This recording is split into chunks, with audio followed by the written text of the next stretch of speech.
Again, I'll skip through because I think everybody's been here before, so I won't go through all the introductory bits.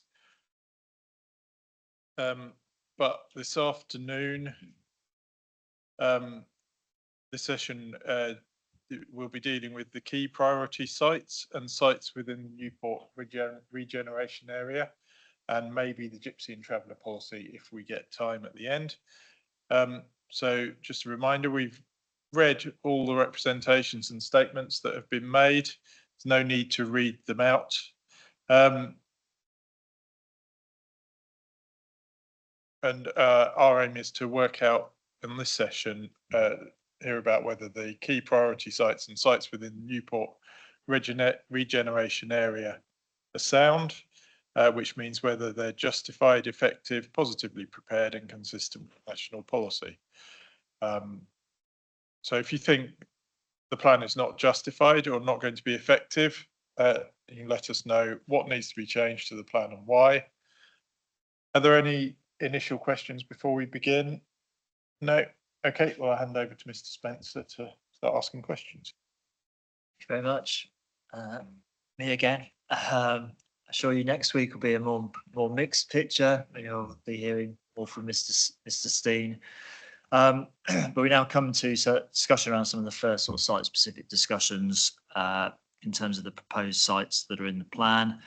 And it's probably right that we start with the two identified key priority sites in Newport, which have obviously have specific policies within the plan and both anticipated to yield appreciable numbers of dwellings, including within the plan period, albeit I think forecast for kind of more towards the sort of the end of the plan period. So if we turn first to key priority site 1, which is the former Camp Hill prison site. As we indicated on, I think on the first day of this examination, where possible, we've been to look at specific sites. Obviously, in relation to this site, we can't obviously go on to the site, but it's in the context as far as we're able to within the public domain. So we are familiar with its location, context, obviously the current buildings so far as you can see them from the highway. We asked a number of questions around this site. I think again they're mainly for the council in the first instance. But what we're particularly keen to understand, given this is a key priority site and it's kind of one of the larger sites at around about 750 dwellings, the site's availability during the plan period, and any sort of indication from the Ministry of Justice that they have a time frame for disposal that would provide some confidence that this site will be available and potentially developable, or start to become developable within the plan period. Thank you, sir. And I think I'll obviously refer to the statement of common ground we have with the Ministry of Justice, so document ED13, and that's reflective of conversations we've had with them over the course of the plan making period. Obviously, I won't repeat the content of that, but I guess just to summarise, you know, the MOJ are going through a process. There is detail that isn't in statement of common ground because it's not for public consumption, so I can't kind of disclose that. But that's the position they're taking. But I think from our perspective, you know, criterions B and D of the statement of common ground, you know, the MOJ are committing to support a principle of the allocation, the master planning process, as well as the proposed trajectory we have in the plan for that site delivering from 32, 33 onwards. So that's reflective of our discussions with them and their, I guess, internal conversations around the future of that site. So from our perspective as plan makers, you know, it is a large site. Talked already about the potential need for large sites within the plan as a package of allocations. It's in public sector ownership. And obviously that identifies it to us as something that is really key. We completely acknowledge the time period and the fact that site is not going to come forward until the end of the plan period, but the plan period is what it is. It looks across that. It is important we are looking to development coming forward in that back end. So I think, you know, we're not relying on this site for our short-term 5-year housing land supply, but we are fully aware it can play a really pivotal role towards the middle back end of the plan period, and hence why the policy's been written the way it has for that site. And certainly our conversations recently, the MOJ and the agents acting on their behalf, again, have expressed their kind of support for the principle of the allocation, the policy itself. And so from our perspective, we're comfortable that it can deliver where we think it's going to deliver in the plan period. And so I think we would just add, obviously, the test in the way that it's put in the MPPF for a developable site, and obviously I'm looking at the glossary of the MPPF, to be considered developable, site should be in a suitable location for housing development with a reasonable prospect that they will be available and could be viably developed at the point envisaged. So the test isn't one of sort of certainty or absolute confidence, it's simply reasonable prospect, and that certainly one isn't in any kind of legalistic analysis of what that means, because it's just a phrase which allows planning judgment to be brought to bear, and obviously you would take into account what the site owner themselves say as well as what the council says, and we would say that given what is said on behalf of the MOJ about their support, you can perfectly well take the view there's a reasonable prospect, even if there's not a guarantee that the site will be available at the time envisaged, which, as Mr. Brewer said, is consciously planned to be at the back end of the plan period. Thank you. Because is it the Ministry of Justice's position through the regulation 19 and then subsequently through the statement of common ground that there's still a kind of a review process to go through? I mean, it's currently not in an active use, but at the same time, it's not kind of formally yet been identified as surplus to requirements. Choose my words carefully, so bear with me as I talk. So yeah, the site has been vacant since 2013. There is a process being undertaken by the Ministry of Justice around prison capacity and prison places, and the outcome of that process will determine where that capacity goes. And I guess I'll just turn to B and D of the statement of common ground, which provide the information in terms of where the MOJ see that site and its future uses. Can the council confirm, was this a site that was presented to you as part of a call for sites, or something that's come about through ongoing discussions, through alternative routes or mechanisms? So it goes back over a decade since obviously the prison closed, and conversations through our regeneration directorate around the future of that site and what it could do and what it could be. So that kind of formed the basis of those conversations. And then obviously we included it as a proposed allocation in the first Reg 18 plan back in 2018-19, and it's followed through there. There's been adjustments to that through the process, thinking around capacity and site boundary, but it's been consistently appearing in those documents through the process.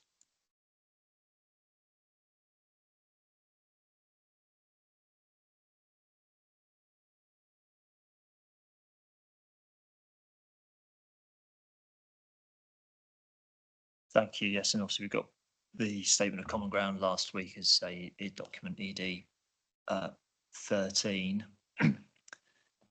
In terms of the site capacity and the likely yield during the plan period, so it's identified for figure of at least 750 homes.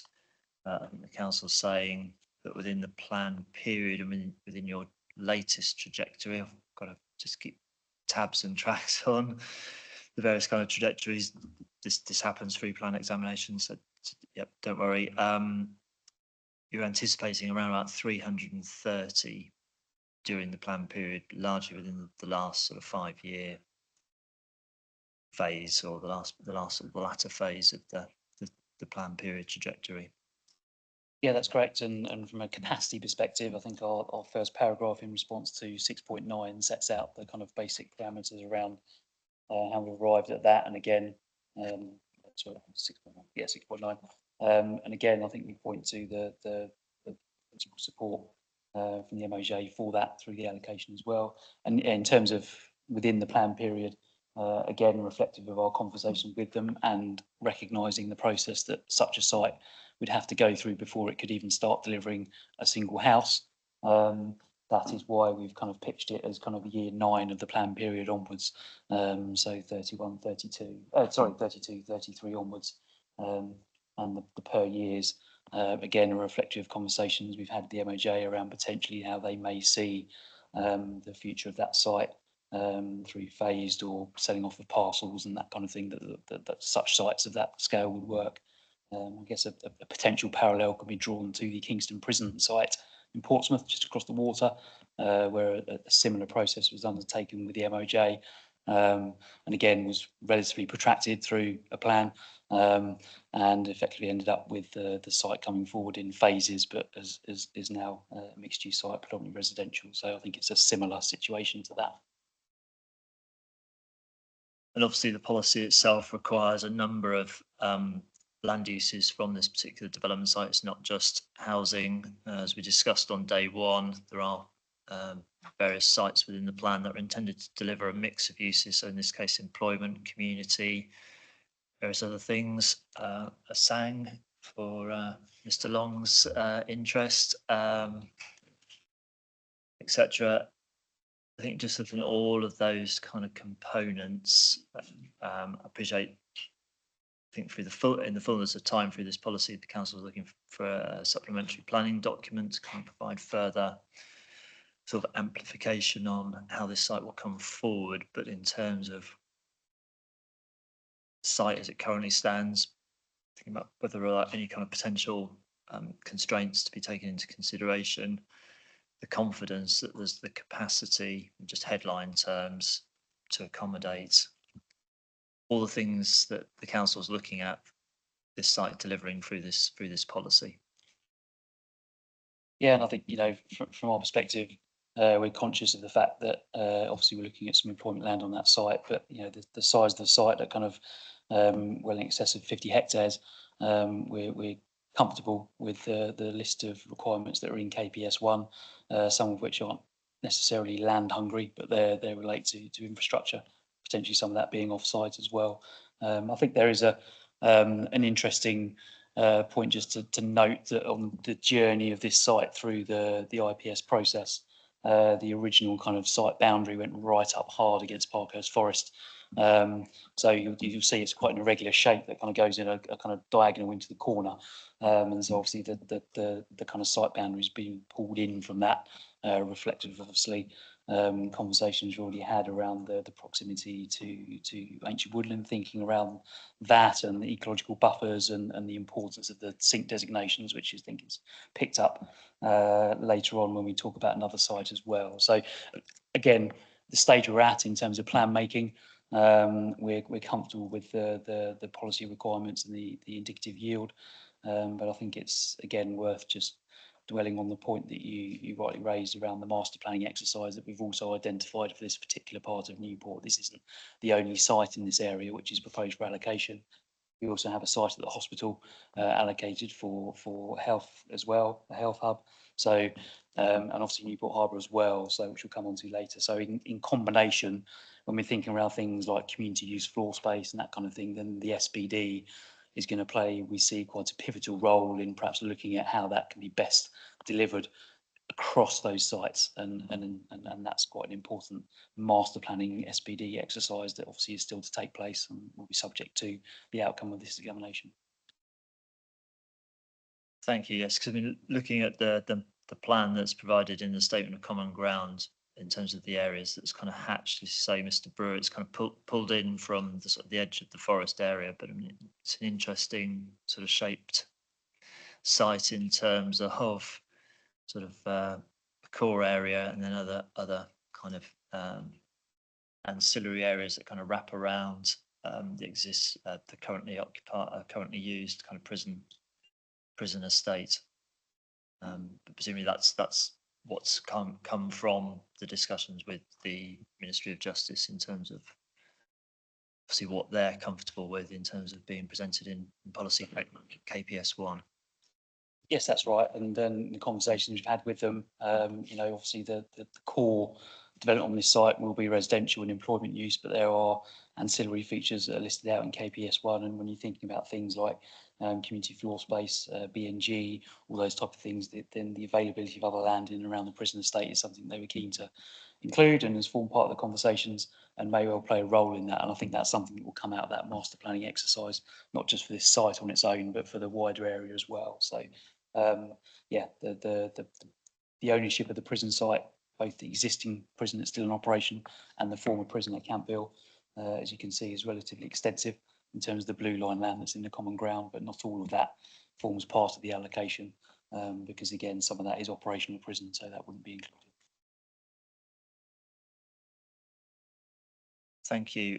And in terms of this site at from a housing perspective, where we're sort of largely focused today, I mean, at a figure of at least 750, it's memory serves from our discussion going back to probably, was it only yesterday? Yesterday morning. It's felt like a long week around the housing requirement and housing delivery per se on the island. I mean, is it fair to say, I mean, there's this probably one of the largest kind of housing development opportunities that's kind of materialized in the recent kind of planning history of the island? I think it's one of a couple. So I think if you look at the say the three biggest sites that are in the IPS, one of them we touched on yesterday at West Acre Park, which obviously has a planning permission. The other two being the Penny Feathers site and this one. So the Penny Feathers one is around 900 and then this one for 750. So again, as part of our kind of plan making process and that package of allocations, we spent a bit of time talking about smaller sites and as much as you need smaller sites, there needs, as we've also talked about, there needs to be some opportunities for those larger sites as well. So this will play a role in that as one of the larger allocations. And obviously the discussion we had yesterday was around whether the plan would provide kind of opportunities for potentially the volume house builder sector. I mean, is this a potential candidate? I appreciate it's at relatively kind of early stages. There's no, given what's in the statement of common ground with the Ministry of Justice, but given some of the discussion we had around whether this plan would potentially support or test volume house builder interest, is this a reasonable sort of candidate site?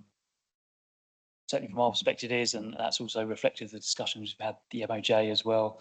And I think probably talks to potentially how they look at disposing sites potentially as kind of parcels and phases to house builders. So obviously they don't just have to be nationals, they could be local island house builders as well. So I think the site can offer opportunities in kind of looking both ways.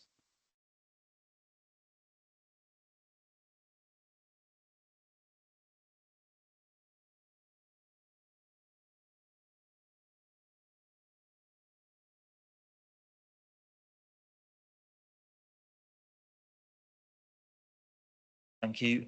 And in terms of just working through our agenda for this site, you touched upon this a moment ago, Mr. Brewer, in terms of obviously mindful through other parts of the plan, as you've alluded to, there are other proposals within this part of Newport. The policy itself has a reference at the end in terms of the council committing to prepare a supplementary planning document to try and sort of coordinate and tie various proposals in this part of, say, Newport together, reading through, I think, yeah, an element of kind of master, I presume, master planning for this particular site. Coming back to our MIQ, I think it's either 6.11. The effectiveness of that approach, is that something the council's, as the council use supplementary planning documents elsewhere? Is this will be new territory for the council, but you've kind of got the resource and the skills to kind of deliver and implement on that supplementary planning document within the policy? I think certainly from kind of recent history, kind of, you know, those kind of site coordination master plans are not something the council's undertaken. There are skills within the team to do that. I've done it elsewhere. It has worked in areas of Portsmouth. I've worked before quite successfully in terms of pulling sites together and looking at different sites in a wider area. Station Square in Portsmouth and Hard as well, 2 examples of that. So just across the water. So from our perspective, obviously, you know, if we get through the examination process and we're looking at then what we're doing next, obviously notwithstanding the fact we've talked about potential plan reviews and that kind of thing, but yeah, we would then be looking to pick up the SPD that we've mentioned in this plan and getting that in place as soon as possible, because we recognise that having that in place as early as possible post adoption of the plan will then benefit those sites coming forward and the emerging master planning thoughts on those sites as well. And sorry, Mr. Bolter. Thank you. And just to add a little bit further, we've mentioned scars a couple of times from various things. I think it is also fair to say that the council as a whole has a number of scars from looking at this type of issue elsewhere on the island, i.e. a number of larger scale proposals coming together and then having an in combination effect on infrastructure, etc. And it's fair to say we've earned those scars through learning the hard way, and that was done without having such a plan-led, policy-led approach in place. So I think that the council will be very keen to do effectively the right things in the right order, and be willing to look to make sure that that can happen in the proper way. So whether that's taking forward it by itself, whether that's commissioning out, or again, as Mr. Brewer mentioned earlier, the MOJ, whether it's a disposal from their perspective or delivery mechanism. So it might be that we find ourselves working in partnership with some bigger fish to help us do that. Thank you. And in terms of these kind of, if I've got it in my mind, it's effectively 3 sites or 3 opportunities within this part of Newport: the prison sites, the hospital, and the harbour. What's the council got in mind to kind of potentially be coordinated? I think the policy refers to kind of community and social provision, or do you think there'll be kind of potentially in combination, other in combination infrastructure considerations that need to kind of be carefully looked at as part of the SPD process? Yeah, absolutely. So you mentioned community, and again, part of the thinking and the purpose behind that kind of SPD master planning approach is to make sure that you don't duplicate. And if you are looking at providing community facilities, they're going in the best place within that environment. Obviously, if you take each site in isolation, there's a danger that you might end up putting it in slightly the wrong place in that wider area. I think transport infrastructure is a really important one when we're thinking around the combination of those sites together. And again, as Mr. Bolter set out, we've learned from elsewhere previously that that's a key item to be coordinated wherever possible. So yeah, that there will be a key role for that master planning, thinking about where different types of use might go, which one of the 3 sites might be best to do it, and also thinking potentially around timings as well. So obviously we've talked a lot over the last 2 days about the island housing market and the people who operate within it. We also have to be very conscious that, you know, the 3 sites in close proximity have to kind of work together and not necessarily trip each themselves up in terms of delivery of housing. So again, the SVD can play a role in that.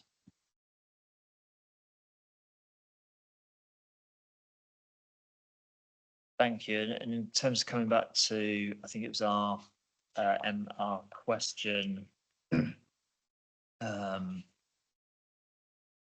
Bear with me. 6.9 kind of pick up on some of the infrastructure capacity, and the council in answer to that referred to there have been recent infrastructure investments which potentially create some capacity or headroom in the whether it's throughout the entirety of the plan period, but at least not to inhibit some of these sites coming forward, particularly from a highway perspective in the short to medium term. I appreciate this is not a site that's envisaged to happen straight away, but I think what the council's, I think, trying to tell us in the latter part of the response to question 6.9 is that there has been some recent investments in this part of Newport that should provide some confidence in as a starting point that this can come forward. Yes, that's right. And so there's some areas strategic junction improvement scheme, you know, which was funded by the MHCLG to the tune of around 10 million. Does that is that starting point in terms of one of the key road junctions in close proximity to this site, but obviously also to the other sites we mentioned as well. I think the other thing that's worth mentioning as well is that the MOJ have recently handed over the kind of local, localised highways network around the prison site to the council to pick up in terms of incorporation within the adopted network. So again, that's a small piece of the puzzle. So I guess the analogy I'd use is there are some baby steps that have been taken already in advance of this site coming forward. But obviously there will be some larger steps that need to be taken, but that's that kind of role of that master planning process to make sure they happen in the right place and at the right time. It was referred to this morning when we were kind of looking at the general approach to site selection around viability. Obviously, the council's done a plan-wide viability assessment as to be expected. Does this site, in and of itself, and what the plan is looking at, generate any specific viability issues at this stage that the plan making process should be considering? As opposed to, obviously, there'll be potentially further, more detailed viability discussions further down the track once there's more kind of work and kind of evidence around some of the precise kind of ways in which this site will come forward. But just in sort of headline terms, is there anything that's kind of a red flag from a viability perspective at this kind of stage of plan making? Thank you, sir. I'd probably describe it possibly as an amber flag, and the viability assessment work looked at this particular typology, number of different typologies of sites coming forward across the island: greenfield, brownfield, location in high value, and we'll come on to that next week. Obviously, this one was shown to potentially be at the margins of viability, but obviously that viability assessment didn't differentiate between the need for 20% developable profit. So as a public sector site, obviously that has different implications when you're thinking around that, the role that plays in viability. So and obviously the ability to attract government grant for potentially some parts of infrastructure as well. So I think from our perspective at a plan making stage, and where obviously also the site is in its kind of lifetime, we're comfortable at this stage in time that there are no barriers in that regard. Obviously there will be more detailed discussions to come on that as the site moves through, but at this stage from a plan making perspective, we're comfortable with it. And then finally for this site, the council indicated, I think again on day one, that since undertaking the regulation 19 publication, you had further discussion, I think, with at least Natural England and Historic England, and that led to some thoughts around potential modifications to the plan, which you presented in core document 7. And in respect of this policy, I think both of those discussions led to suggested changes in core document 7. So the first one, I think, is in relation to kind of the heritage considerations, and so this would be a potential modification within the policy itself. Is that right, Mr. Brewer, in terms of more detail around heritage impact assessment work? Yes, that's right. So our kind of ongoing conversations with Historic England through the plan making process did generate that, and the representations they made at various stages as well. So the proposed modification we've suggested in CD7 effectively ensures that consistency with national policy when it comes to the heritage aspect. Obviously, there are a number of listed buildings on this site, and that heritage assessment will play an important part in that early master planning exercise. So we were conscious and able to respond to Heritage England's issues on that and include or propose to include the wording that they consider necessary, which we support.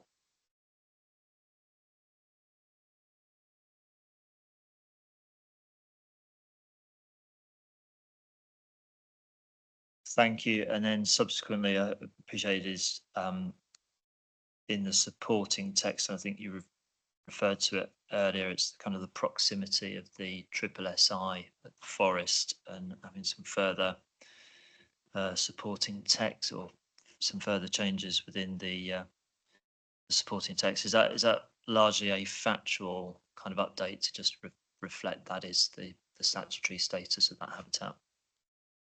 Yes, that's absolutely correct. It's just to make absolutely clear that is designated as a SSSI, and obviously that then plays a role in terms of how you think about the layout, development, and future of that site. But yeah, it's just a factual update at 7.28.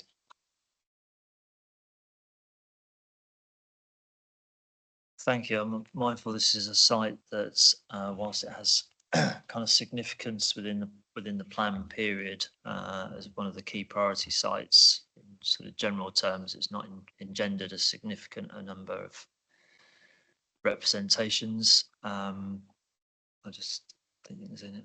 Mr. Long, you can frame this to your representations. I'm conscious of that because my representations were fairly light in content, so I appreciate the direction of travel. I appreciate Mr. Bedford and his correct interpretation of kind of deliverable, developable, and the MPPF requirement. My representation was merely back in 2012. It's been available, but it hasn't come forward. Probably partly because MOJ hasn't made a decision on it. I was probably less comforted against the statement of common ground. Kind of felt like hedging bets was more of a stronger theme in the statement of common ground than being more definitive than kind of would like. Particularly, my last closing remark: this is a key priority site. You know, it's the earmark growth of core strategy over 13 or 15-year plan period. This is a heavy hitting site. To have a fairly loose statement of common ground with MOJ actually raised more alarm bells to me than I thought it would do. I'll park that. I mean, also, I'm mindful in terms of its contribution and its contribution to the kind of the overall housing requirement is later in the plan period. I'm sort of thinking again back to the national planning policy framework and specifically around plans, identifying kind of developable sites or broad locations. This is probably a bit more detailed than a broad location, but that is a permissible approach. This site wasn't part of the 2012 core strategy, so this will be its kind of first airing in an adopted plan in terms of a positive allocation. Yep, we certainly hope so. And that is the case. It didn't appear in the core strategy. Obviously, at that time, it was still an operational prison. It didn't close till fully until 2013. And I think picking up Mr. Long's point, I totally understand where he's coming from in terms of the potential ambiguity of the statement of common ground. As I said at the start, there are conversations I can't repeat. I'd love to, but I can't. There are other processes going on with the MOJ, and I can't really say any more than that publicly. But I think, say, I'd point to that criterion D in the statement of common ground to provide hopefully the comfort for you as inspectors that site will be able to deliver in the future. And if I may, sir, as well, I'll just pick up on a slightly wider point, and I think what we're trying to communicate as well through the draft plan and what we're talking about with this site is it is a key priority site, but remember we're talking in the round about placemaking and how we want to see our community in 15 years time or by the end of the plan period. Yes, housing delivery and when sites will come forward will be a massive part in that, but this is a key priority for us in terms of land use and placemaking as well.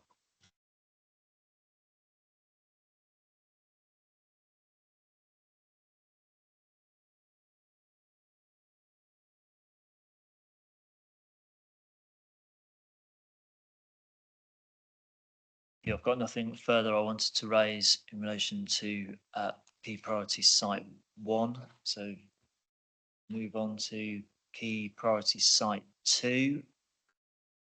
This is the Newport Harbour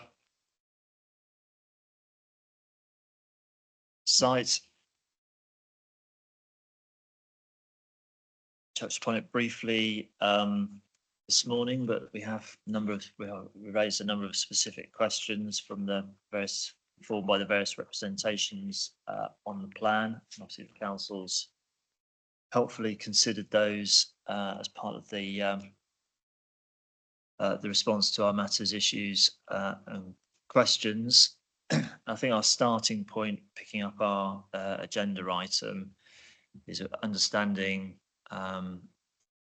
whether the justification for identifying the site as a key priority site and its ability or availability to come forward within the plan period. Again, obviously it's a site we've been to, it's easily accessible. Yep. So we understand, the current uses that are on that site and the character and nature of that part of this town. Obviously, it's understanding, I think, Mr. Brewer, how it's kind of come about and come to fruition to kind of be identified as a key priority site within the plan, and then the kind of the assurances that it is going to be a sort of an available and kind of developable kind of option for at least the 250 homes that are identified on that site. Is another site with a longish history, if I describe it as that. The council is the landowner of this site, so the Wight Council is landowner, and so in terms of availability, the site is available, and you've seen from probably walking around it, there are a number of current uses and buildings on the site, some of which are vacant, some of which are not. And so from perspective as the landowner, obviously it's been, say promoted is probably the wrong word, but the council has suggested this is a site it would like to see come forward for the type and scale of development that is being allocated for. Master planning exercise was kicked off on this site probably 2018, I want to say, possibly. So the regeneration director that we used to have at the directorate at the council that we used to have, again, saw this as a key site in terms of potential placemaking and of Newport. So that master planning exercise included a draft master plan going out to consultation, and then it kind of fell into the IPS to kind of almost take the lead on that process to secure the allocation, and then obviously should the plan be adopted and that site be allocated, then obviously that kind of master planning work would then pick up much in the same way as we've just talked about for the prison site. So in terms of availability, we're comfortable as plan makers, as LPA, our different council hat on, that site is available. It has its challenges, which I'm sure we'll come on to certainly in terms of flood risk and potentially viability and location. But I think from our perspective, and it kind of talks to the point Mr. Bolton said earlier, this is a site right in the middle of the largest settlement in Newport, and to not look at it and potentially to kind of almost mothball it or sterilise it in some way, for us certainly doesn't seem the right thing to do from a plan making and placemaking perspective. So not going to shy away from the fact that there are challenges on this site, but I think the proposed allocation in the plan is the first step in trying to address some of those challenges. So I guess that's a brief summary. In terms of yield, again, this site is kind of quite linear in respect. It kind of goes up the river. The kind of master plan boundary is slightly wider to incorporate some other land going out to Seaclose Gate, but the allocation has been pulled in respect of the kind of landowner's request, if you like, to that scale that appears in the plan. So again, from a yield perspective, we're conscious of the type of development this site could support and should support given its location. So it will likely be predominantly flatted development on the parts of the site that proposed for allocation. And so that's the kind of starting point, if you like, for the KPS2 policy. Obviously goes into a bit more detail, certainly in the policy and the supporting text, to reflect the issue of flood risk. And you'll see from the statement of common ground we have signed with the Environment Agency, there is still, I'll say, an element of concern over that site from the EA. Well, that's more to do with the ability to demonstrate development could be safe over its life, which is kind of, from our perspective, a site-specific FRA kind of question rather than a plan-making question. The site summary sheet for this site has been agreed as part of that statement of common ground. So for us, the kind of next step would be that more site-specific flood risk assessment work. So I think that's probably a quick summary, and we'll no doubt pick out some of those issues, work through the agenda. So just to clarify, Mr. Brewer, from obviously visiting the site, that you say there's a kind of variety of things taking place in that location. Just to confirm, it is wholly within the Isle of Wight Council's ownership. So it's a site dealing with sort of one owner. There's no sort of land assembly or any other issues. It's straightforward in that respect. Correct. Yes.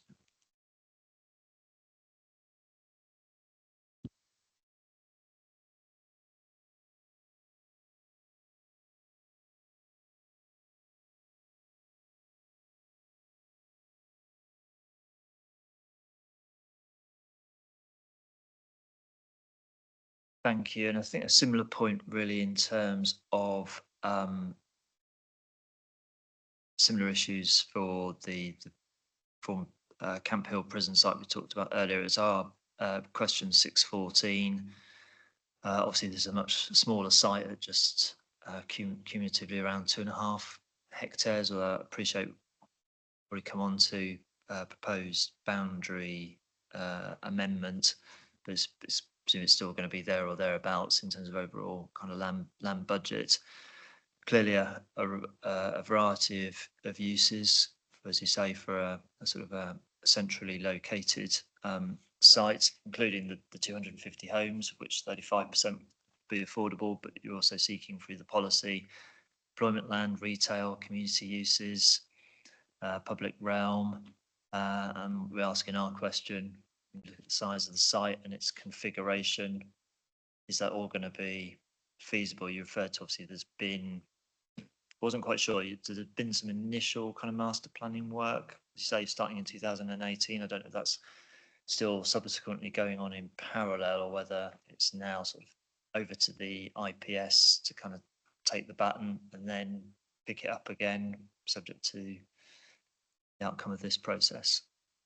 Yeah, certainly from a master planning perspective, that is the case. It's kind of passed over to the local plan now to do its bit, and then be picked up should the site and the plan get through this process. So that is the case from that perspective. I think in terms of yield and size of site, there are certain pockets as you kind of move up the site. Obviously, clearly one of the key sites is the Riverside Centre, and that site at the moment. And again, I think our certainly kind of outcomes of the initial master planning work is around the site has the potential to accommodate some quite dense development through flatted schemes. Obviously, we'll come on to some of the issues that are associated with that. And so if you're going to do that anywhere on the island, this is probably one of the few places that you would be able to do that. I think, and make it work from a kind of placemaking perspective, and you know, that kind of thing. So, so that's our feel on this site. We're comfortable from a plan making perspective at this stage, given the kind of earlier master planning work that's in part fed this kind of policy and this approach. And again, whilst there are a number of kind of uses listed in the policy, we're not prescriptive on the size of those uses, and you could be looking at something relatively small. And again, from a flood risk perspective, the ability to place alternative uses at ground floors will be one of the mitigating factors when you're looking at how to arrange development across that site. So, yeah.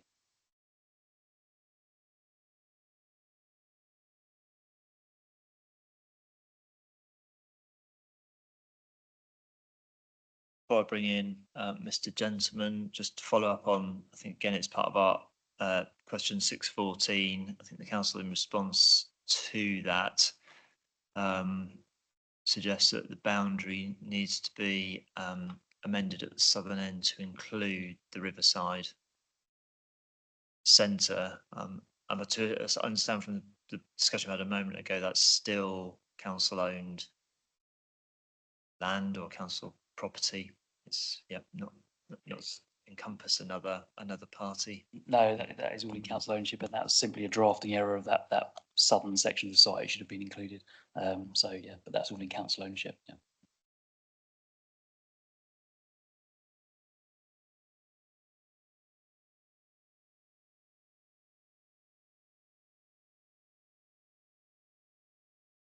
Does that have, sorry, does that have some sort of consistency with the original, the 2018 kind of master plan boundaries?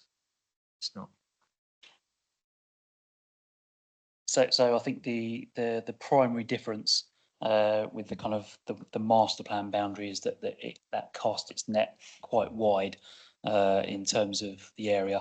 It went all the way up the other side of the Medina, including all of Sea Close and a lot of Sea Close Park as well, which is where the festival takes place just up the road. So the kind of wider master plan area is a very broad area, but yeah, the riverside was included in that. So it's always been part of the conversation. It's not kind of just being added in. That's always been in that master plan area. Thank you. So in terms of the land budgets at this site and possible kind of approaches to deliver at least 250 homes on this site, I recall Mr. Gentleman either yesterday, probably seems longer ago, but it probably only was just yesterday, that you kind of questioned during the discussion then around the viability of that approach and maybe the market appetite to deliver what the council is saying in placemaking terms would be an appropriate response. Is that because it's potentially a largely untested market, or have other kind of flatted schemes of this kind of, well, not this magnitude, but is that something that's... In terms of the marketplace here, there are flatted schemes in the immediate area that would provide you with comparable values for what you could achieve in this waterside location, which is very nice, and I like the concept of the master plan. But the reality is, what we're looking at is trying to achieve a major allocation of 250 homes that are not viable. To look at the cost of building a multi-storey apartment, you know, we mentioned development in Sandown Breakwaters, which is taking place on a seafront site. That scheme's been lowered in height from 7 stories to 5 stories because the cost of building at that height is very, very significantly higher. I don't have experience beyond 5 stories personally, but getting to 5 stories, actually you're almost better off cropping off that 5th story and building at 4, because unless you're going to start going into real high-rise territory, the economics of building at that level just don't work. But here we've got a more basal issue, and the basal issue is that comparable flatted homes within this area do not trade at the kind of money that you could even build one of these units for. That's before you've delivered any of the other things that this requires. and of course the affordable housing. And the concern of viability is a real one, and a genuine one. And it is very easy to take that spatial level of economics. There is a consented scheme further upriver from here, but within a stone's throw of where we are, which I looked at for a landowner. And there was no way that scheme could deliver profit or any land receipt for the scheme. And it was questionable whether it would even cover the build finance to actually facilitate it going ahead. And it was not viable, therefore, to take forward. And that was a scheme of 21 apartments on the riverside. So that viability concern is real and genuine. And we are looking at a major allocation within our plan or something that, in my opinion, is not viable. I think that's, if we were to look at this going back through the SHLA process, I think we would have had very meaningful concerns raised by people saying this is not something that is deliverable and achievable. Thank you.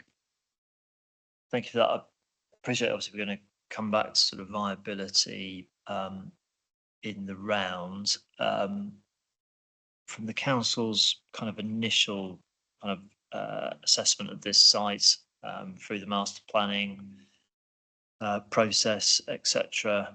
Are any of these kind of delivery issues coming to the fore, or there's still things that kind of need to be worked through at this stage? Remind me again, Mr. Brewer, when you anticipate this site coming to kind of deliver within the plan period? So absolutely, there is recognition that these issues will play a role in the future of this site. And I think the fact it's in public sector ownership, some could see as a hindrance for the site coming forward. Others could see it as a potential benefit when we're thinking about the issues of viability and necessity of land receipt and developer profit. So I guess it can work in both ways in terms of the positives and negatives of that. I think from a plan period perspective, we're not expecting the site to come forward until year 8, so 31, 32 again. So there's time, not least for the master planning process to potentially refine some of those perhaps development parcels on the site and what may come forward where. So yeah, absolutely, and recognise that the points that Mr. Gentleman raised, and I think, I guess our point from a plan making perspective is that you know, the site is there, and to not do anything would potentially leave what could potentially be a really attractive site from a placemaking perspective in its current state. And certainly we don't think that would be an appropriate or good use of land from a plan making perspective. So it's a difficult, challenging site. There's no getting away from that on a number of factors. But again, I think, you know, it's a key priority site because it's in the county town, it's right in the centre, sustainable location, it's in public sector ownership. But from a scale perspective, it's 250 units out of the plan. So again, there's that proportionate kind of thought that we need to apply to it as well in terms of the contribution it's making. It's absolutely key from a perspective of Newport and the role it can play in the county town. But yeah, we're certainly not shying away, and the council's fully aware of the challenges that site will present through the process. And I think that's the some reason why, again, it's pitched the middle end of the plan period, because obviously the more time you can give some of those issues to be worked through, then obviously the potential benefit for that. From the council's evidence, so we may sort of come back onto next week when we look at the housing policies in terms of sort of the wider sort of needs assessment and the kind of mix of housing and where some of that demand comes from. I mean, I'm not saying flatted development is universally small. You can do larger 3-bed apartments, certainly. Whether there's evidence through that process, appreciate we're probably straying slightly from where I thought we go on the agenda, but I don't know if you can recall whether it's something we'll need to just turn up at another point in terms of a demand or there's a need for smaller flatted developments on the island. think we're kind of touching on kind of policy H8 next week, really, in terms of that kind of mix of housing. And I think I don't think anyone around the room is going to disagree. We've got a need for housing on the island. We've got a need for lots of different types of housing on the island, whether that's scale, tenure, location, and the plan attempts to address that through the suite of policies we've got. Obviously, small flatted development, 1 and 2 bed flats. You know, when you go into the housing needs assessment, that is a scale of development that is needed on the island. As much as family housing is 2s and 3s, you might potentially have more priority on those 2, 3, potentially 4-bedroom family size houses. But there is still that need for the smaller type of accommodation, and certainly potentially when you look into the affordable housing, that's a really acute area of need when you consider some of the numbers on the waiting list across 4 bands of the waiting list rather than just 2. So I think from our perspective, we're comfortable and confident that this will play a part in delivering a type of housing that's needed on the island, and it has the opportunity to do something slightly different to some of the other perhaps more traditional allocations, if you like, we've got in the plan. Thank you. Because I mean, sometimes you kind of come across the experience, you know, markets can be saturated by a particular product, and that may be a contributory factor in terms of potentially suppressing sales values. I'm not. Is Newport a case where there's lots of flatted developments, new recent flatted development that's, or would this be a relatively different or new product? I guess it's what your definition of lots is, isn't it, really? There is some flatted development in Newport, not a massive amount of it. There's some flatted development across the island. Mr. Gentleman correctly refers to a site coming forward in Sandown, which is providing some of that. I don't think it's a typology that occurs a lot, and I'm sure people across the room will chip in if needs be.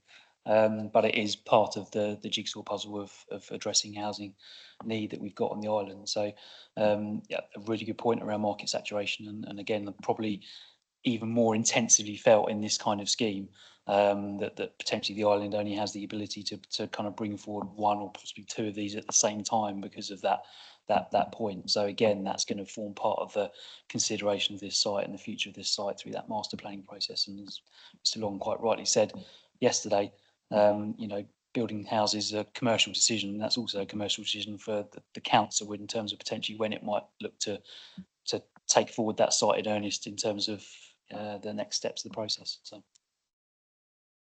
Mr. Bolter.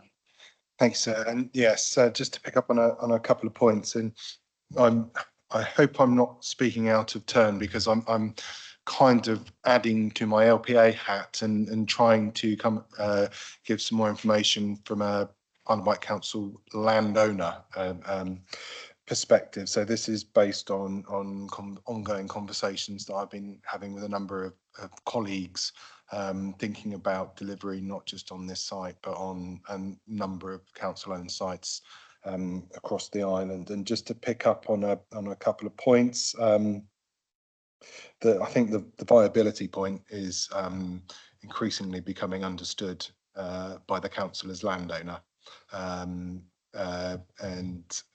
sort of learning some of the lessons and taking heed some of the advice that's coming from the market to help work through perhaps its aspirations into what is actually deliverable and what is needed to make something deliverable, and also how best to understand how to use its estate. So picking up on that last point, actually, if there are products that we do need on the island that the market aren't giving us for whatever reason that would be, how can the Isle of Wight Council intervene and help secure those products? Now, it can do that in a couple of ways, and one can be direct through its land use, but as we've seen on other sites across the island, be that securing BLRF grant to demolish them, de-risk brownfield sites to help bring them forward. It is starting to think more creatively, I think, about how it uses its estate, and I think this, if there is a way forward through the plan making side for this site in terms of an allocation, then that baton will be able to be passed back to property colleagues, etc., to try and actually make this site work, no matter what that necessarily looks like, and potentially use this site in an inventive way to help deliver products either on the site or off-site elsewhere in the council's portfolio. Thank you. Thank you. Come back to the right of me. Mr. Gentleman first, and then Mr. Long. So I think in terms of the question you asked about the product, in order to sell on the Isle of Wight, you need product variants to sell at scale. I think that's the same anywhere. If you look at any of the nationals and how they operate, you know, they to build at scale, they have product variants. The difficulty is with a large scale flatted scheme, your product variance is limited. You are selling a flat, no matter what it is, whether it's a 1-bedroom, a 2-bedroom or a 3-bedroom.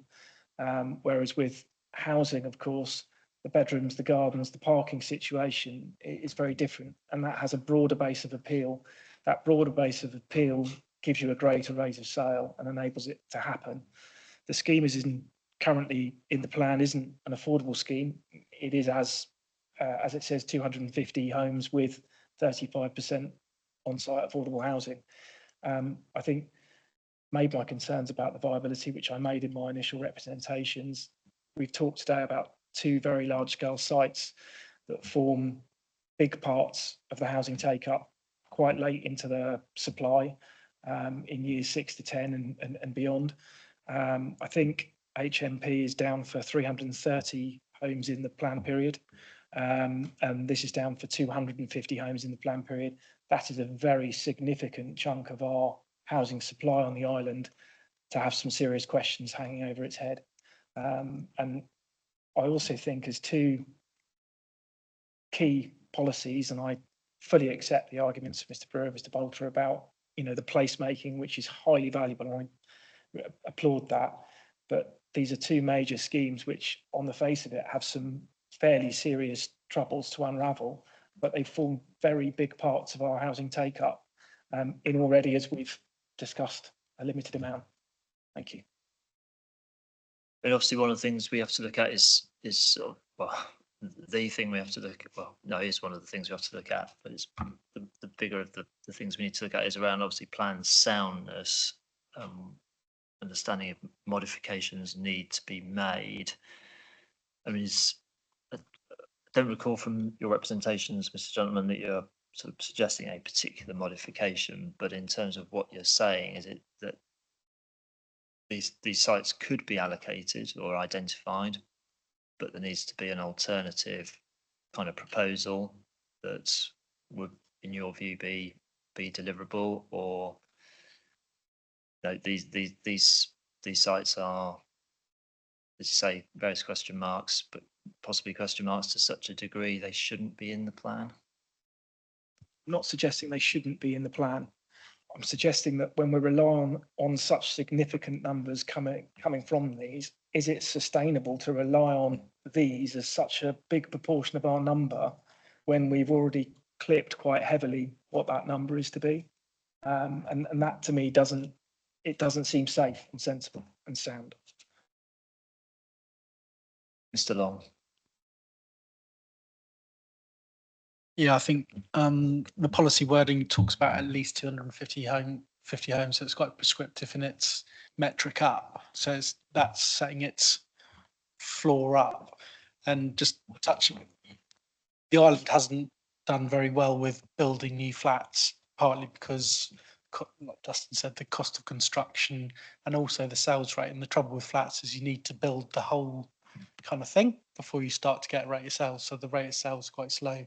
And just mirroring what Justin was saying, if you're looking at the planned cycle where Camp Hill and Newport Harbour would be coming forward in 31 to 32, 33 period, they're coming in at the same time, and they're probably broadly plus minus have a similar price point on values. So you're going to have, again, the 2 KSP primary objective sites in Newport are coming at the same time. It's going to create some conflict about delivery rates.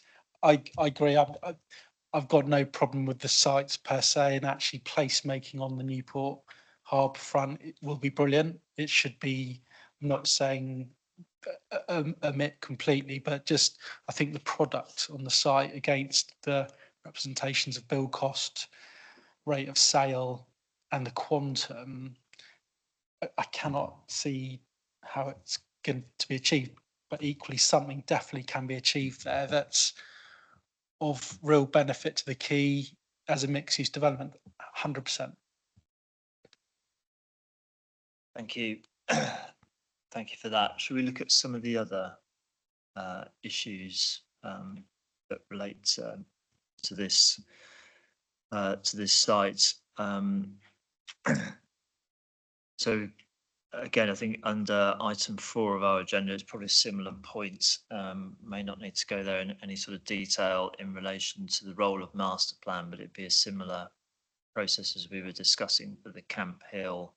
In fact, potentially under this, well, is this site slightly different because of the preceding master plan work? Just how this might fit with supplementary planning documents and trying to coordinate whatever happens on this site with what's happening in the immediate, well, in the relatively immediate locality. Yeah, I guess that's a question for us as a planning policy team to tackle post hopefully plan adoption. But yeah, from our perspective, obviously similar in terms of the prison site. There is obviously a role for master planning on this site. There's also a wider master planning role that this site will play part of alongside the prison site and the hospital site as well. So it may well be that SBD, depending on the stages, the master planning on both those sites potentially pulls some of the information from them and combines them together. But yeah, absolutely, the role of that master plan will be essential. And I think from the points that Mr. Long and Mr. Gentleman correctly make, that's kind of what the master plan is going to have to do. It's going to have to look at the type of offer, the positions on the site, the timing of the offer, in combination with some of the things happening elsewhere as well. So, and I think, you know, that variation of product is really important. And we're thinking about the prison site and this site, and price points may be similar, but there may be a variance in offer in terms of type of accommodation. So again, that would be part of that kind of wider master planning process to consider.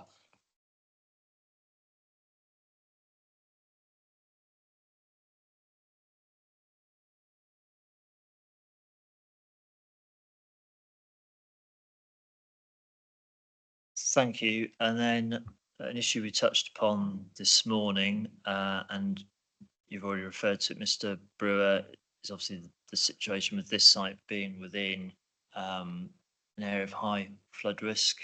So we've got parts of the site that are in flood zone 2 and 3. I think there is then a element that's still outside that's in flood zone 1. I'm trying to work out the percentages from the strategic flood risk assessment, and my logic is, as I know, there must be an overlap between flood zones 3 and 2 because the percentages otherwise don't add up. And then on the northern part of the site, there's then a subsequent issue around surface water as well. You referred to statement of common ground with the Environment Agency. That seems quite positive in relation to a number of other sites, but it seems that there's still a residual issue around that site. And you, in sort of providing the overview of the, overview of the site at the moment, you seem to sort of infer it's around, obviously the site summary sheet has been agreed. It's around how you kind of manage the risk of developing on this site. I don't know, there's still an issue around displacement of kind of flood storage capacity, but from your kind of discussions with the Environment Agency leading to the statement of common ground, is there an expectation or an anticipation that there would be further work as part of this ongoing plan examination to try and bottom out the last kind of residual areas of concern with the Environment Agency, or that's as far as we can go now for plan making, and the issue moves next to, this is at the development management stage for the flood risk site flood risk assessments. Yeah, thank you, sir. And yeah, picking up on your point of percentages, that's a deja vu moment in a conversation we've had ourselves. But yeah, it's actually do overlap. So obviously a portion of flood zone 3 is also in flood zone 2, and that's why the percentages don't add up on those site summary sheets. But I guess in terms of the flood risk on this site and the journey with the Environment Agency, it's been a very detailed one. We've been in conversations with them over this site for the best part of kind of 5 years now, which has reflected itself in the site summary sheet and the statement of common ground. There has been work undertaken as part of the initial master planning exercise on a site-specific flood risk assessment. Obviously, that work is currently parked until the outcome of this examination. From a plan making perspective, our view is we've gone as far as we can do at this stage, because the kind of next steps in terms of dealing with these issues will require quite detailed site work in terms of where things are going, and that's obviously not something that at this plan making stage we can do. They're obviously the primary flooding on this site is tidal. That's a key point when you're thinking about flood compensation and the necessity for that or otherwise. And I think the point you raise about surface water in the north of the site, again, is really important. But I think a common theme of surface water is that development just makes it worse, whereas actually development can make it a lot better. And I think from a surface water perspective, it's not just on this site, that's on countless other sites across the island. The development of a site can actually improve surface water drainage. It can provide better surface water drainage through attenuation or redirecting water. So from us as a plan makers as well, that's an important point to make, and will factor into ongoing considerations, not just on this site, but a number of others as well. So I think, yeah, in summary, from our perspective as a plan makers, we've got to a point where we've done everything we can on this site. We fully appreciate and acknowledge where the Environment Agency are. But from our perspective, that needs more detailed site-specific work, which isn't necessarily the role of the plan-making process. We have the site summary sheet, and that will form the basis for that site-specific work to be taken forward. Thank you. I mean, it's kind of the various kind of plan examination processes. Various statutory consultees will engage in that, and on occasion kind of raise objection. We're sitting here now, from reading the statement of common ground, it still reads that the Environment Agency have concerns relating to this site. Statutory consultee, the extent to which we should share those concerns, whether we can be comforted that in the absence of any kind of further work to kind of narrow the gap with the Environment Agency, we can conclude that this site is, and its identification will be consistent with national planning policy in relation to flood risk. I think, sir, obviously you've got the statement of common ground ED 12, and obviously you need to read it as a whole, but it is agreed between the council and the Environment Agency in paragraph 5.9 that the revised SFRA level 2 site summary sheet attached as appendix 2 are adequate for the purposes of plan making. So in terms of their engagement with the plan making process, they're content, but they also note, as does the council in 5.15 of the same statement of common ground, that there is an outstanding concern over whether the proposed development of the site will be safe from flooding for its lifetime without increasing flood risk elsewhere, has not been overcome by the preparation of the updated site summary sheet and the site boundary within CD1. So there is still, as you rightly say, there is an outstanding concern, but that has to be seen in the context that they're saying, yes, it's adequate for plan making, but you haven't satisfied us entirely, which obviously is a DM issue. And then at 5.18, it's common ground between the council and the EA that the site boundary as shown may provide an opportunity for the Environment Agency's outstanding concern to be overcome. The agency's position on this will depend on further work demonstrating the requirements around identification of functional floodplain and floodplain compensation as per the amendments proposed in the summary sheet. So they're saying there is a route there to resolve the concern. It depends on more detail, but I think reading that statement of common ground as a whole, well, we would say that the fair interpretation is that they're not raising an objection to the proposal coming forward in a plan. All they're saying is we're not prepared to sign it off in the terms of, if you consulted us now on a planning application, effectively, we wouldn't agree that we've got enough information to say we have no objection to the grant of a planning permission, but they are saying that there's enough information now provided to be adequate for the plan making purpose. You know, we take that to be, you know, as far as one needs to go at this stage of the process.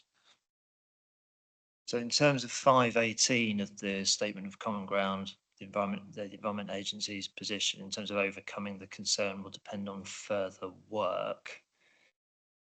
Are we to understand that will be further work as part of either the master planning process and subsequent application, not that it's something that needs to be done now in terms of potential further modifications to the policy? Bearing in mind, obviously, the policy itself requires quite specifically the development will be made safe from flooding, etc. Criterion M. Yes, that's absolutely correct. So that further work would form part of that site-specific flood risk assessment, which obviously follows on from the SFRA level 2 site summary sheets, which are produced for plan making. And then once you've gone past that, you're then into that site-specific flood risk assessment work, and that's where effectively, and I think it's referenced in the policy or the supporting text. You know, the site would have to come forward in line with those site summary sheets. So those level 2 site summary sheets form the starting point for then thinking about that site in flood risk perspective from a development management perspective, and that's kind of what 518 is effectively summarising. Thank you. I think so. Then, sort of going on to paragraph 7.2, anticipates that any further review of the issues raised in the statement of common ground will be undertaken, if necessary, as part of any sort of main modifications consultation. Alarm bells. I don't want to be sort of post main modification consultation, still trying to hammer out if there's any kind of further modifications to the policy that might be required. So 7.2 is effectively probably talking to the italic text in between 517 and 518 of the statement of common ground. So obviously the master plan boundary included some additional land up at Seaclose Gate in flood zone 1. That land wasn't included as part of the allocation, but obviously that potentially is a route to including additional land in flood zone 1, which then may assist in overcoming the Environment Agency's position. That's kind of what 7.2 is talking to, rather than anything around the summary sheets and the completion of those. They're kind of locked in as part of that statement of common ground. Hopefully that's reasonably clear. I wish it was, because you probably know the sites much better than I do. So in terms of the proposed allocation 517, proposed allocation does represent a reduced area. Yep. Seagate Close. So this is different from the Riverside. If I draw your attention to our response to 6.14 LAQs and provided a snapshot of the wider master plan area, and you'll see the areas in yellow are those with development potential. Those have got a black and white version. I've gone black and white. So that's not going to help. So I'll point to the yellow. So effectively, this area here is inland. It's Alden Council ownership. It's called Seaclose Gate. So that land originally formed part of the proposed allocation. That changed during the plan making process from Reg 18 to Reg 19, request of the landowner. But that land there is flood zone 1. So our conversations with the Environment Agency have obviously included that bit of land and what role that could play in helping to overcome their outstanding concern. And that's why that italic text is there, and 7.2 is there referring to that. Thank you, but it doesn't then in turn trigger any kind of need to modify the policy itself or supporting text. It wouldn't as such, it would just effectively be a larger allocation area.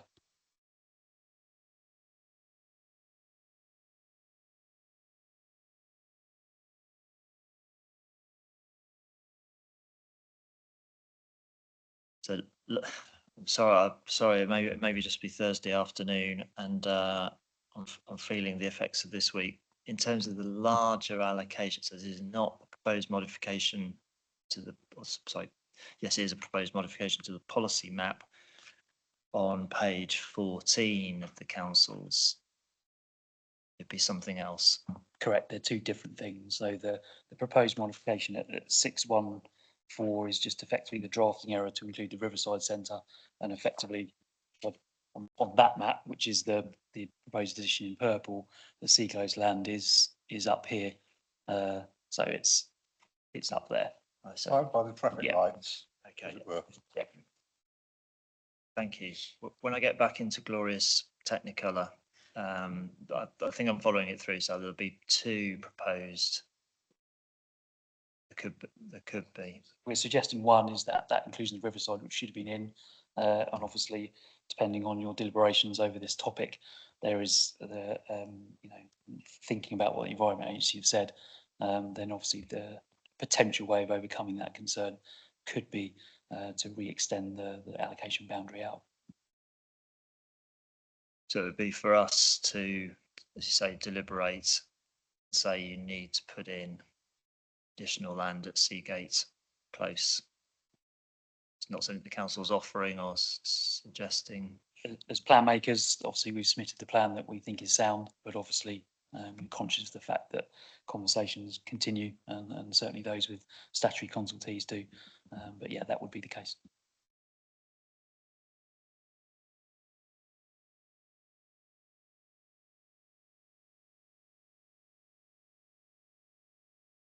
I think we would come back to our starting point would be, given what is said in the statement of common ground, that you can take it that if we're right, that this is sufficient for plan making, it may be that it's not something you need to resolve. I mean, obviously you've got to take a view on that, but we would take the view that what is proposed in the allocation is adequate for plan making, and it satisfies the really reasonable prospects test in terms of the developable site, etc.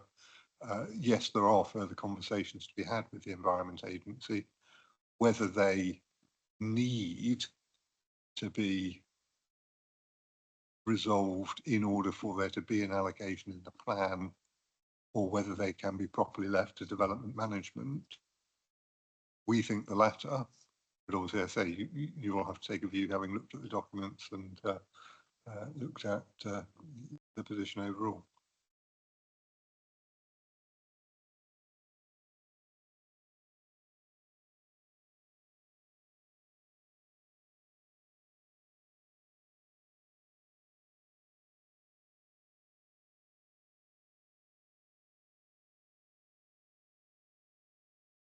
It probably looked really different on my screen when I did it. Council IT on that one. Thank you. If there's anything we need further clarification on post these hearings, be assured we'll come through the programme officer and we'll ask for any further mapping or information that we need. Thank you for that. We will reflect further, obviously on the flood risk issue, having sort of relatively recently received document ED12 from the council and the Environment Agency. Just finally, in relation to the Newport Harbour site, again, similar to our discussion on the Camp Hill, as well as the Environment Agency, I think Historic England had made various comments in relation to this site, which I think the council's through document CD7 had kind of positively responded to in kind of working up with Historic England some suggested text of a similar nature to the Camp Hill proposed modification for the policy. Absolutely correct. Yes. So again, we just suggest those minor revisions in CD7 related to KPS2, and again, that's reflective of our ongoing conversations historically, just to ensure consistency with the MPPF when it comes to the heritage aspects of that site, much in the same way the prison. In terms of heritage, what do we need to have in mind? So is it within conservation area? Southern part of it is, yeah. Southern That's part. correct. Listed buildings? I don't think there's any within the boundary, but there's some in close proximity to Setting? yeah, setting off. Yeah.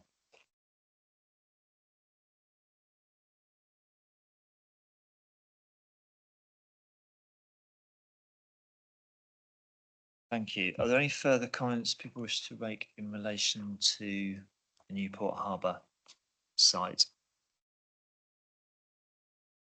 I'll try and overcome my mapping confusion once I've got some more headspace reflecting on the discussions this afternoon. If there's nothing further I wish to say in relation to that site, we'll then finish the discussion. There are obviously other sites put forward in Newport within the plan. We identified, I think, through our matters, issues and questions. Yes, this is a site not too far from the Camp Hill prison site at is it Noak? Is that how you pronounce it? Noak Common. Proposed allocation HA 036. Just to understand the council's proposed modifications in response to our MIQ 623, please.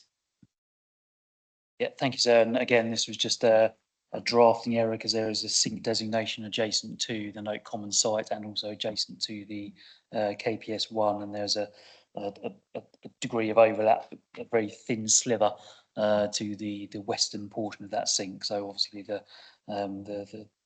won't overlap. The suggestion is just to effectively pull it's very minor pulling on the boundary there, just to make sure that the sink is not part of that, because again, that's a land ownership point as well. So it's just a refinement of that boundary line. So I think nothing really further to add than our 6.23 response.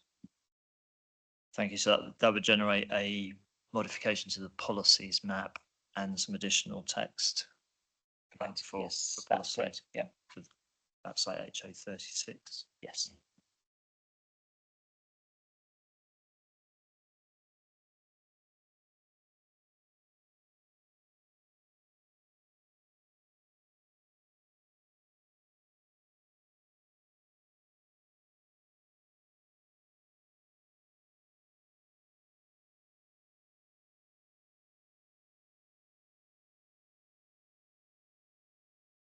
Obviously there are other sites in Newport. We haven't raised them specifically. I think I asked this morning or just before lunch about various sites. There are obviously some sort of towards sort of the medium to larger end of the spectrum in Newport that haven't really generated any soundness representations, if at all. I think the council's answer, well, these are sites that are perhaps in the psyche that are going to come forward either through having that seed having been sown through Reg 18 or earlier, that these are kind of understood to be kind of next kind of development sites.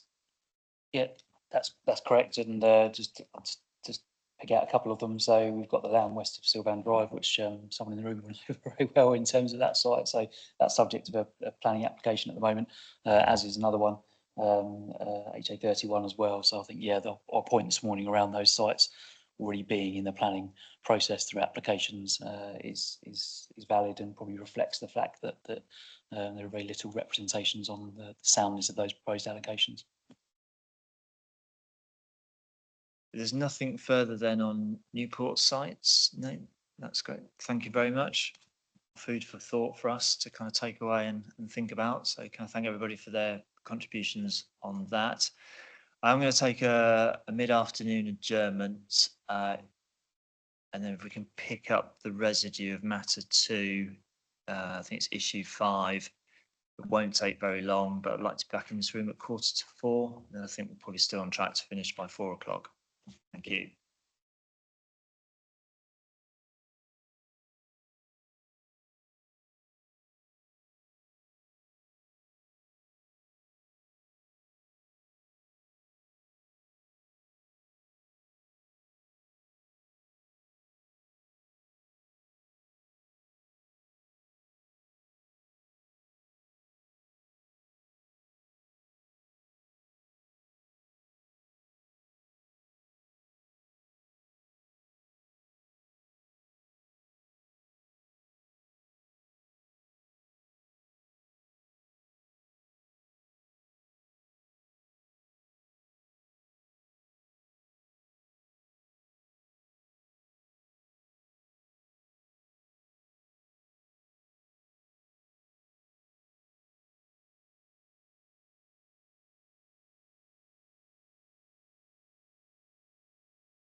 It's just gone 3:45, so resume and finish today's hearing session. An opportunity to just come back to matter 2 issue 5 that we didn't have time for on Tuesday, first session. This is looking at other development needs for the island, and in particular the issue around gypsy and traveller accommodation needs, and the council's proposed approach of doing a separate development plan document. We raised this under our matters, issues and questions 232 and 233. We've also got the council's note on gypsy and travellers and travelling show people at document H07, and we think it's the last needs assessment that was undertaken in 2018 at document H020. That's correct, yes. And what we wanted to understand is, I mean, this is an approach that has been accepted as a way of dealing with this issue, but usually on the proviso that there's confidence that the council will prepare and advance a separate development plan document. Obviously, we've got the latest local development scheme. You'll recall on Tuesday, we also understand the council's in response to the government's request updating the local development scheme. But I think in response of our picking up our first question, MIQ 2.32, given what's set out in the National Planning Policy Framework, general direction in the planning policy for traveller sites, and we'll be working with the December 2023 version for this plan, whether that approach of a separate development plan document is justified. We can have the confidence that it will, as far as we can, the confidence that it will be undertaken and advanced. Mr. Brewer. Thank you, sir. And yeah, I guess there's 2 parts to the response. I think the first part is just to provide a bit of context. And you rightly mentioned that this approach that we're taking in this plan has been used in other plans. I guess I'd draw a parallel to the Portsmouth local plan.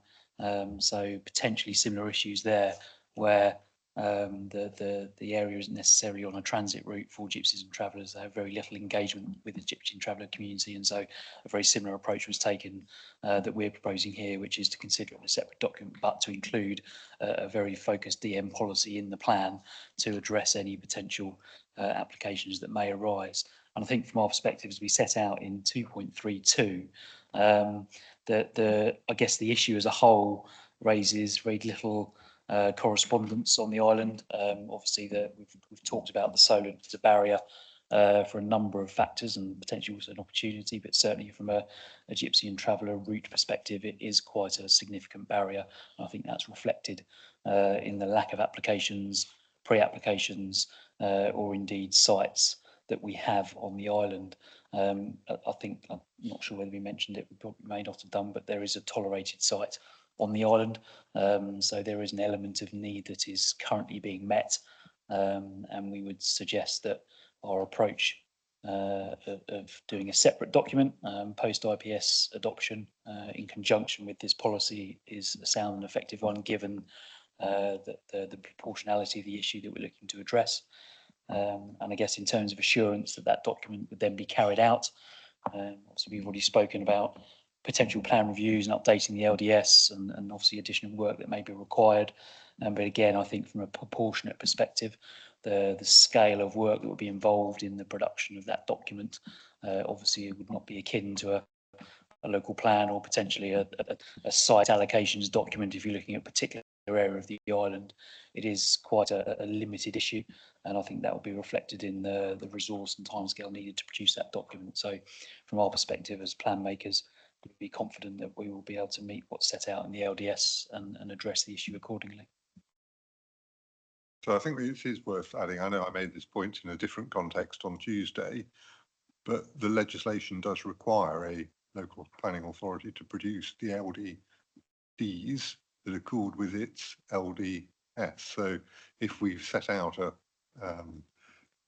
requirement for a gypsy and traveller travelling show persons PPD, and we set out a programme for that, then we're required to do that. Obviously, I appreciate that you can amend an LDS, but equally so can the Secretary of State intervene in a position if you're not doing what you've said you will do. So in terms of, yeah, in sense having confidence, I think you can say, well, the system provides that confidence, and it is a proportionate way of dealing with an issue which obviously it's an important issue, but it's also an issue which one would have to say in terms of the, as it were, priorities and the sense of urgency. It's quite clear from, as it were, the absence of representations from the communities who are most affected by that land use issue, that it's probably not the most pressing of the issues in the context of the island. Mr. Bolter, please. Thank you, sir. And like Mr. Brewer earlier, I will pick very carefully my words to make sure I represent this properly. But in order to hopefully give you some more confidence in the council as a whole's commitment to delivering on this issue, we have mentioned that there are certainly one tolerated informal site on the island. That site does have a relationship with an Isle of Wight Council land interest, and which will impact or have the potential to impact on its interest and future aspirations, contractual arrangements. So there are other driving factors at play that will help focus the council's mind as a whole to ensure that this issue is addressed and addressed properly to meet not only the council's plan making responsibilities, but also wider statutory responsibilities in this area. Thank you for that. I mean, you're right, Mr. Bedford, there's relatively few representations. There are some in relation, I appreciate the plan has got policy H11, which we'll come on to next week. And I've got somebody who will be coming to potentially to that session who says that council's approach is around kicking the can down the road, I think is the phrase they use. Just squaring the evidence and what I've heard. So from the 2018 assessment of need, which must presumably have been done against the 2015 planning policy for travellers' sites, definitions have evolved and then continue to evolve, but certainly the latest is for this plan examination was the December 2023 definition following the Court of Appeal judgment and the change of the planning definition. But going back to the council's response to MIQ 232, so from the 2018 assessment of need, at that stage, looking at 16 permanent pitches required at that moment in time, rising to 19, and then a separate, bit smaller need for transit sites. And I'm just trying to square in my mind the issue of this isn't an area of, I think you, Ms. Brewer, saying is on recognised or established kind of routes for the gypsy and traveller community. There's relatively little evidence, I think you're saying to me, in terms of application, demand, unauthorised sites. So how robust or reliable is that figure of need, given it is now obviously of some age now, it's at least 6 years ago? Thank you, sir. And this takes me back to a previous job in a different part of the country, so I can talk about this a little bit.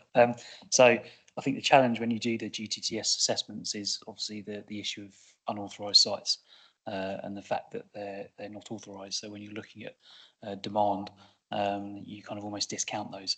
So from a perspective of the work that was undertaken in 2018, obviously there was an identified demand for pitches, but that would not necessarily count those unauthorised pitches that exist, because effectively they don't exist because they're unauthorised. So from the island perspective, we've mentioned there is a tolerated site.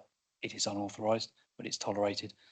So from a kind of meeting that need perspective, that helps to address that. And obviously that in some ways is a bit of a circular argument, because that need will have come from potentially the people occupying that unauthorised site.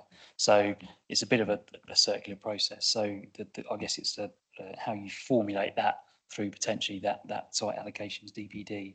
I think the issue of transit pitches is an interesting one, and again, often the approach is taken that they're there as almost a bit of a just in case, because you know there you may get some unauthorised sites pop up from time to time in any particular part of the country, and a transit site would give the ability to accommodate that. Obviously, from our perspective at the moment, we don't have those. And so again, when we're thinking about that priorities and the timing of work, we'd be comfortable with covering that off in the future document.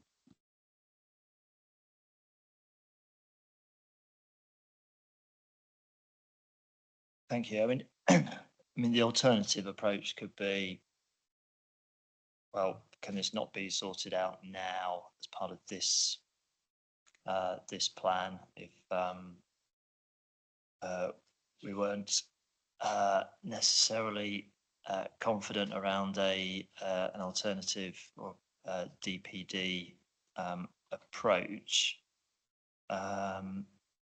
Would it be the council's position that if it had to address the issue now, it would have to update the gypsy traveller accommodation assessment document? It would bring it into line with the latest planning or current planning definition? I think that would be the case if we were asked to consider it now. We would have to do that. I think that goes without saying, and those conversations already commenced with our housing colleagues in advance of this kind of process finishing and then moving into that potential next step anyway. So there's conversations already ongoing with colleagues in housing around refreshing that needs assessment. But I think from a completeness perspective, we would have to rerun that piece of work, yes. And as well, just sort of thinking that through, that would help us understand the assessment or any base assessment of need, but to then actually plan to meet it by allocating a site through this particular DPD. Obviously, there would be the process that we would need to go through for that, and ultimately we would want any site identified for such a use to be deliverable and meet the tests of soundness. I'm afraid I don't quite have the memory recall that Mr. Brewer does in terms of numbers, but certainly when we've previously undertaken call for sites as the wider approach, we've also taken the opportunity to ask for interest from landowners for potential use of a travelling site. The response to that invitation was incredibly low, to the extent it may even have been zero, in terms of then meaningful land availability for such a use. So it is highly likely that it will be incumbent upon the council as landowner to be able to provide a site or to work through its estate to understand what suitable sites could be considered for such a use.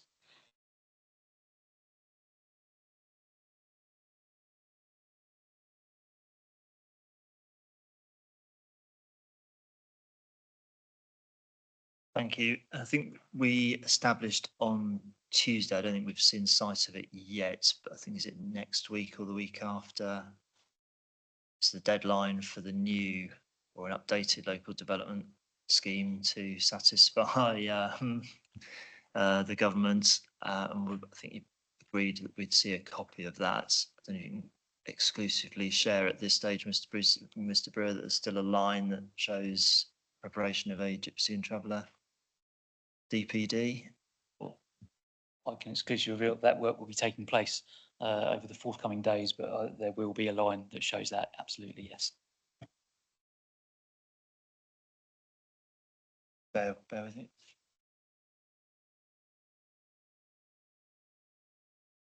Okay, is there anything else council wishes to say in relation to gypsy and traveller needs and the approach that it's taking? We'll obviously come back to the soundness of policy H11. We're not losing sight that you are proposing a development management policy to obviously deal with windfall scenarios in any interim.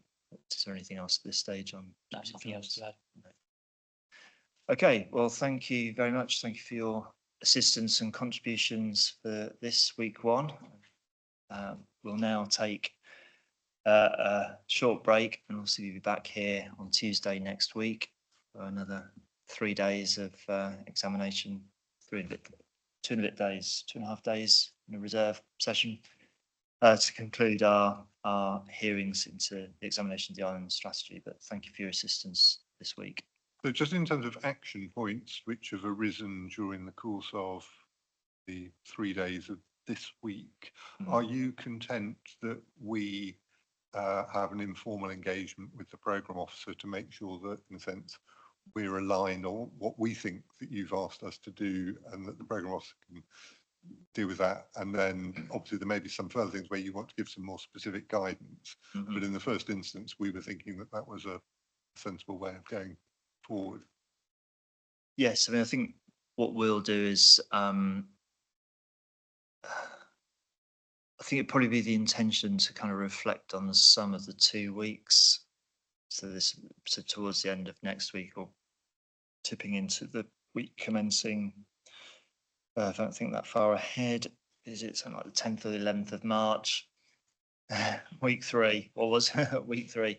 At that point, I think we can kind of sum up where we think some of the action points are, what we think some of the modifications that have been discussed and largely agreed as part of these hearing sessions.